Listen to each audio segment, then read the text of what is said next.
జగిత్యాల జంగ్ సైరన్తో అలజడి మొదలైందా? తీరం ఎక్కడో గమ్యం ఏమిటో అన్నట్టుగా ఆమె పరిస్థితి తయారైందా? నేతల వయసుకు లక్ష్మణ రేఖ ఎందుకు? పెద్దల అనుభవం, పాలనా చతురత అక్కర్లేదా? రాజకీయ దురంధరులను ఎందుకు అవహేళన చేస్తున్నారు? 75 ఏళ్ల జీవన్ రెడ్డిపై సెటైర్లు సరే, మరి 64 ఏళ్ల బాపురావు సంగతి గుర్తురాలేదా? పార్టీ పెట్టకముందే ఆమెను ప్రశ్నిస్తోంది తెలంగాణ సమాజం. ఇంతకీ పలికెడిది కవితే, మరి పలికించెడిదెవరు? ఇంటి గుట్టు రట్టుతో లాభమెవరికి? ఇన్నాళ్ళు హీరోలు ఇప్పుడు విలన్లవుతారా? మేడం మైండ్ గేమ్ మతలబేంటి? రాజకీయాల్లో రాణించాలంటే ఏదో ఒక రాగం తీయాల్సిందేనా? Let's watch.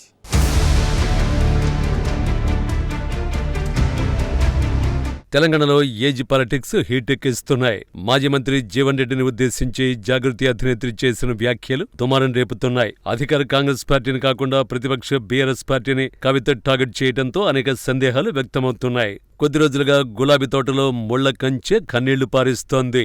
రక్తం పంచుకు పుట్టిన బిడ్డ రాజకీయ యోధుడికే సవాలు విసురుతోంది. కేవలం రాజకీయం మాత్రమే కాదు, తండ్రి కూతుళ్ల మధ్య యుద్ధం అన్నట్టుగా పరిస్థితి తయారైంది.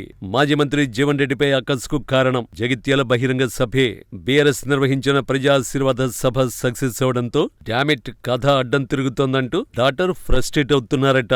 తెలంగాణ పునర్నిర్మాణంపై గులాబీ దళపతి దృష్టి పెట్టడంతో ఆమె మరింత కలవరం చెందుతున్నారట.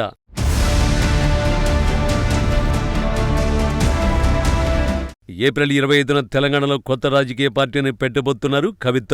ఇప్పటికే పార్టీ ఏర్పాటు ప్రక్రియలో ఆమె తలమునకలే ఉన్నారు. తన పార్టీలకు రావాలని తెలంగాణ ఉద్యమకారులు, మేధావులకు విజ్ఞప్తి చేశారు. తాజాగా 64 ఏళ్ల మాజీ ఎమ్మెల్యే రాథోడ్ బాపురావు జాగృతి పార్టీలో చేరిపోయారు. 75 ఏళ్ల జీవన్ రెడ్డిని 25 ఏళ్ల యువకుడంటే యువత ఏం కావాలి అంటూ కవిత చేసిన కామెంట్లు బూమరంగ్ అవుతున్నాయి. మరి 64 ఏళ్ల రాథోడ్ బాపురావు, 48 ఏళ్ల కవిత యూత్ అంటూ నెటిజన్లు క్వశ్చన్ చేస్తున్నారు.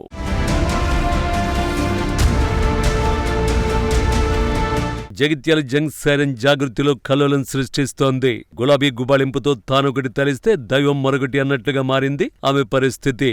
నాది ఆస్తుల పంచాయతీ కాదు, ఆత్మగౌరవ పంచాయతీ అన్న కవితను తెలంగాణ సమాజం పెద్దగా పట్టించుకోవడం లేదు.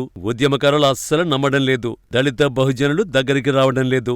ఆమె అనుసరిస్తున్న విధానాలు అనుమానాలకు తావిస్తున్నాయి. పేద ప్రజల కోసం ప్రభుత్వాన్ని నిలదీసిన సందర్భాలు ఒకటంటే ఒకటి కనిపించడం లేదు. అంతా మ్యాచ్ ఫిక్సింగ్ వ్యవహారమనే విమర్శలు కూడా వెలువెత్తుతున్నాయి.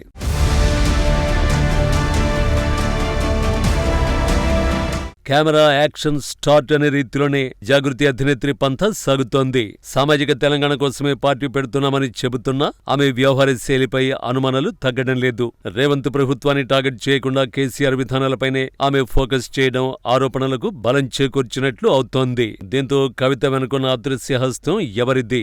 సొంత కొంపటితో ఆమె రాణించగలరా అంటూ తెలంగాణ సమాజం చర్చించుకుంటోంది. అసలు జాగృతి అధ్యక్షురాలు కవిత టార్గెట్ అధికార పార్టీనా, లేదంటే బీఆర్ఎస్? ప్రతిపక్ష నాయకులకు కౌంటర్ ఇవ్వడం వెనుక మతలబేంటి? తండ్రిని టార్గెట్ చేస్తూ పదే పదే ఆమె మాట్లాడడం దేనికి సంకేతం? 70 ఏళ్లు దాటితే రాజకీయం చేయొద్దా అనే ప్రశ్నలు వినిపిస్తున్నాయి. పవర్లో ఉన్నప్పుడు ఇవన్నీ గుర్తులేదా? కష్టాల్లో ఉన్న తండ్రిని వదిలి పార్టీ ఏర్పాటు చేసి ఆయన్నే టార్గెట్ చేయడం ఎంతవరకు సబబు అనే వాదన కూడా వినిపిస్తోంది.